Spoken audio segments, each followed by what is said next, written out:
امریکہ کے شہر Los Angeles میں رواں سال جولائی میں اسپیشل اولمپکس ورلڈ گیمز کا انعقاد کیا جا رہا ہے، جو ذہنی طور پر معذور افراد کی مہارتوں اور کارناموں کو اجاگر کرنے کے لیے دنیا میں کھیلوں کا سب سے بڑا مقابلہ ہے۔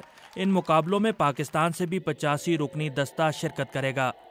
اسلام آباد میں امریکی سفارت خانے نے اسپیشل اولمپکس میں حصہ لینے والے کھلاڑیوں، کوچز اور امدادی عملے کے لیے ایک تعارفی تقریب کا انعقاد کیا، جو معذور افراد کے حقوق کے فروغ کے لیے کوشاں امریکی محکمہ خارجہ کے inclusion diplomacy outreach program کا حصہ ہے۔ اب میرے محفوظ ہے کہ اسپیشل اولمپک ورلڈ گیم میں امریکہ میں جا رہی ہوں، وہاں پہ انشاءاللہ تعالی میں امریکہ میں بہت پاکستان اور امریکہ میں بہت ڈفرینس ہوتی ہیں، بہت ہی اچھا ہوگا۔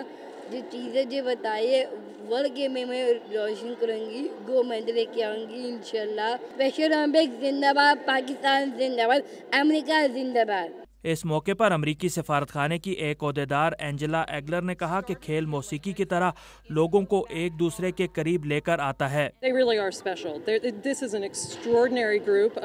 یہ لوگ سچ میں بہت اسپیشل ہیں۔ یہ غیر معمولی لڑکے لڑکیاں اپنے ملک کے لیے بہت کچھ کر رہے ہیں۔ یہ اپنے ملک کے سچے سفیر ہیں۔ یہ لوگ لاس اینجلس آنے والے 7,000 کھلاڑیوں میں پاکستان کی نمائندگی کریں گے۔ میرا خیال ہے یہ بہت اچھا کھیلیں گے۔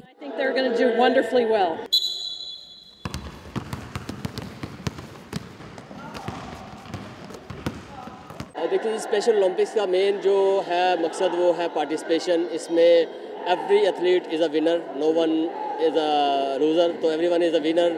تو لیکن یہ کہ ایتھلیٹس کیونکہ بہت ہوپفل ہیں، بہت محنت سے ٹریننگ کر رہے ہیں، اور ہم بھی ایکسپیکٹ کر رہے ہیں کہ جو ہماری پاسٹ میں جو ہماری ورلڈ سمر گیمز میں پارٹیسپیشن کرتے رہے ہیں تو اس میں آلموسٹ 100% ہمارا رزلٹ رہا ہے، اور ہم یہی ایکسپیکٹ کر رہے ہیں اس دفعہ بھی انشاءاللہ لاس اینجلس سے جب واپس پاکستان ٹیم آئے گی تو ہر ایتھلیٹ کے گلے میں انشاءاللہ میڈل ہوگا۔ اسپیشل اولمپکس کا خیال 1950 کی دہائی میں اس وقت پروان چڑھا جب امریکہ کے سابق صدر جان ایف کینیڈی کی ہمشیرہ یونس کینیڈی شیرور نے ذہنی طور پر معذور نوجوانوں کے لیے سمر ڈے کیمپ کا اہتمام کیا۔ پہلے اسپیشل اولمپکس سمر گیمز 1968 میں امریکہ کے شہر شکاگو میں منعقد کیے گئے تھے۔ محمد اشتیاق، وائس آف امریکہ، اسلام آباد۔